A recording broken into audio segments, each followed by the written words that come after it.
Il y a pas mal de news sur Power BI, tu savais pas trop choisir. En fait, donc on part sur. Ouais, on part sur une petite news visuelle DAX. Bon, en fait, il y a pas mal de. Faut savoir que ce mois-ci, et c'est un peu comme ça tous les ans, février est une grosse livrée. Hein.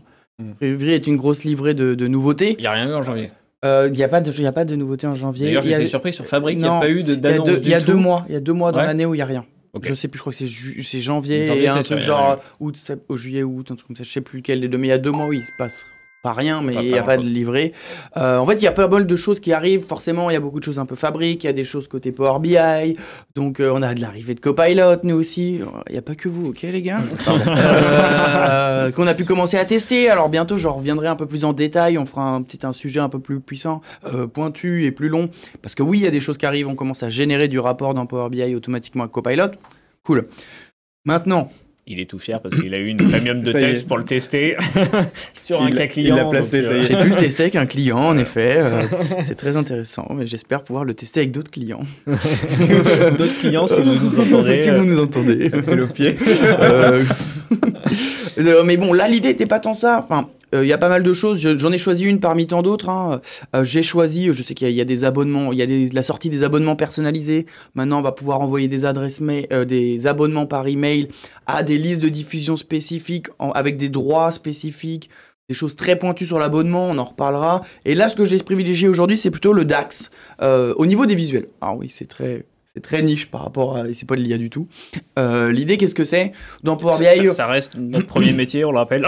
Ouais, mon premier métier, c'est ça. Hein, on est tous devenus des super experts en IA, mais à la base, c'est ce que tu fais tous les jours. Ouais, l'idée, même pas expert encore en IA. Mais l'idée, c'est quoi? C'est que derrière les calculs, on peut faire des calculs dans Power BI, derrière les visuels, et on utilise ce qu'on appelle le DAX, le Data Analysis Expression, qui est comparable plus ou moins de loin aux formules Excel, on dit souvent. C'est ce qu'on appelle les librairies des fonctions étendues d'Excel.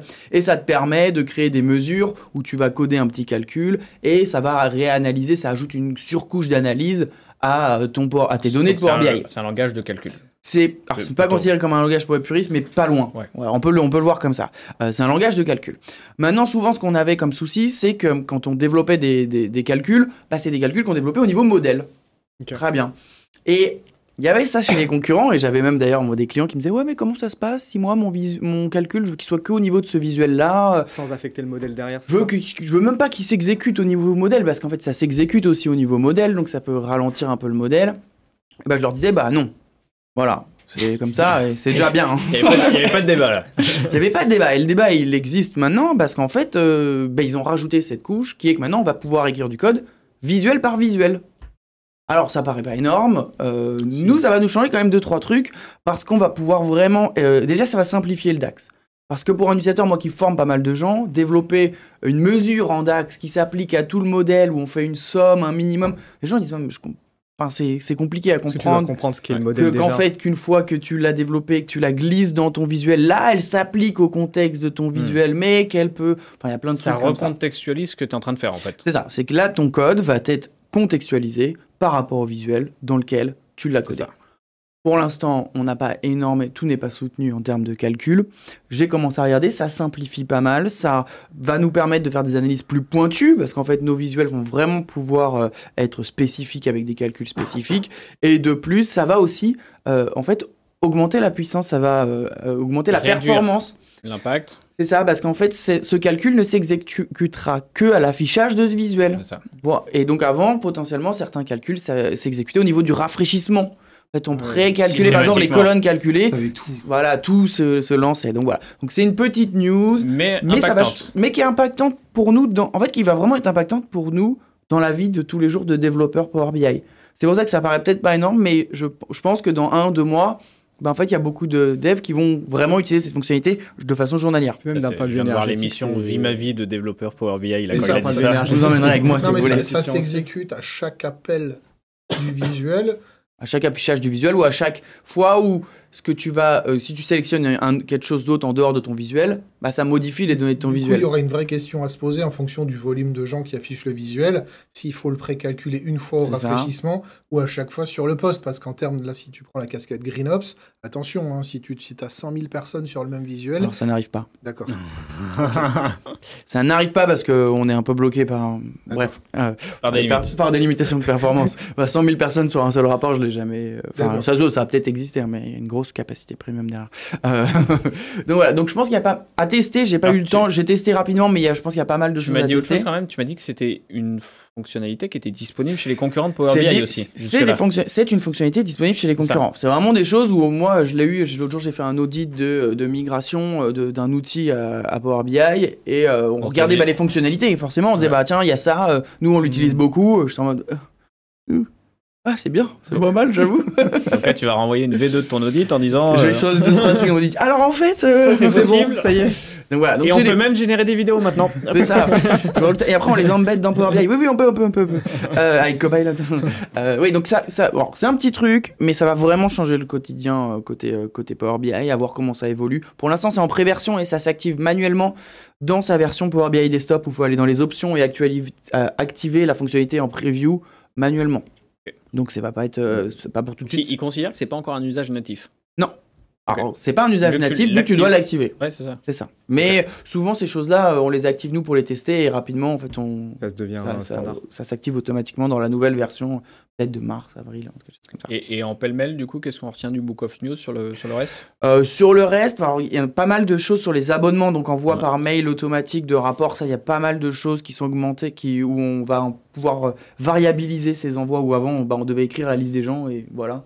Maintenant, il y a d'autres options qui ont été rajoutées. Il y a beaucoup de choses côté fabrique. On a aussi des notions d'API. Alors, qu'on a l'air de rien, mais l'API Power BI existe depuis longtemps.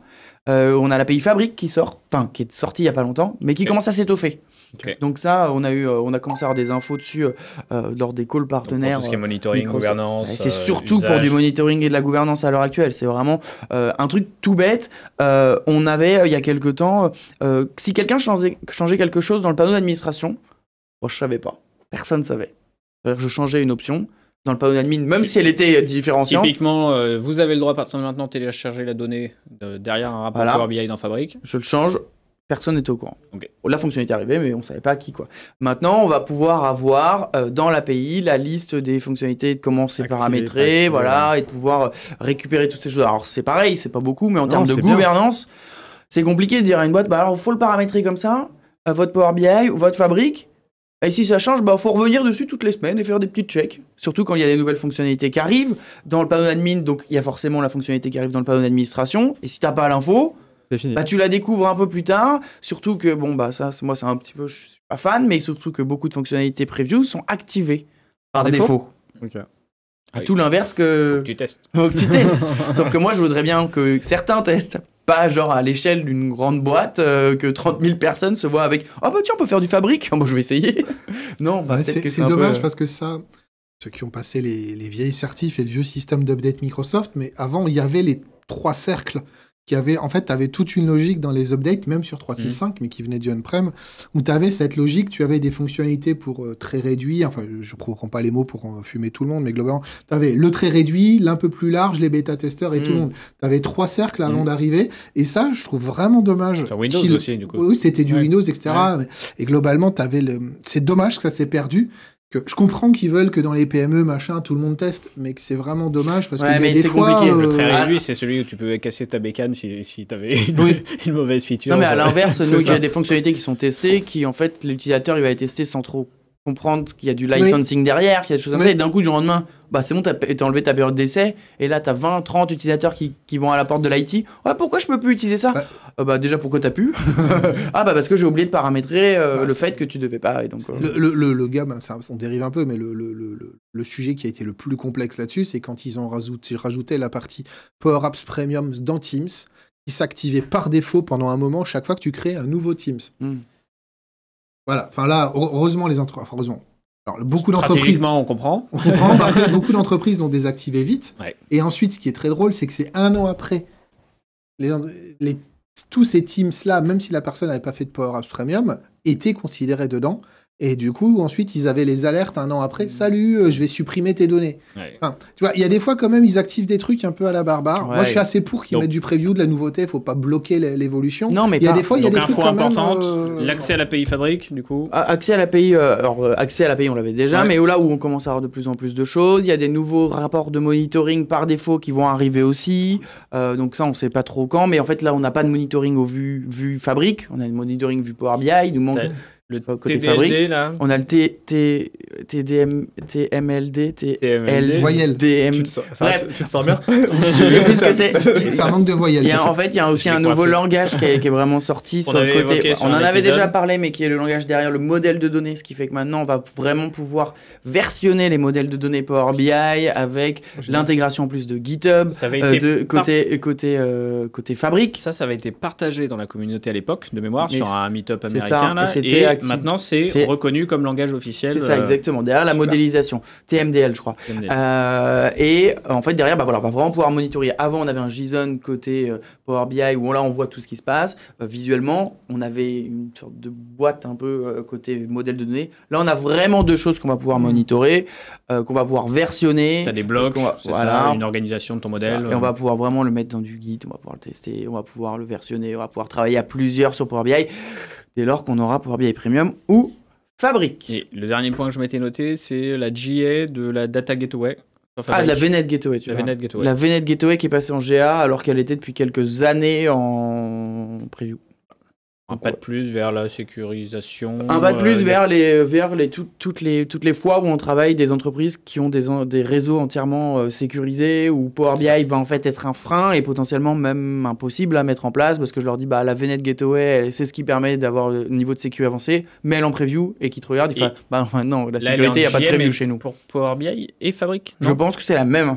La même, oui, c'est ça. Si c'est comme celle alors à checker pour Fabric, mais c'est la même, on partage les mêmes gateways que la Power Platform. Ouais, c'est en fait, c'est plus des Power BI gateway comme au début, à l'époque où il y avait que celle-ci. Maintenant, c'est des Power Platform gateway. Nous, on a moins le problème parce que ceux qui veulent vraiment faire du 100%, il n'y a rien qui traverse Internet. Ouais.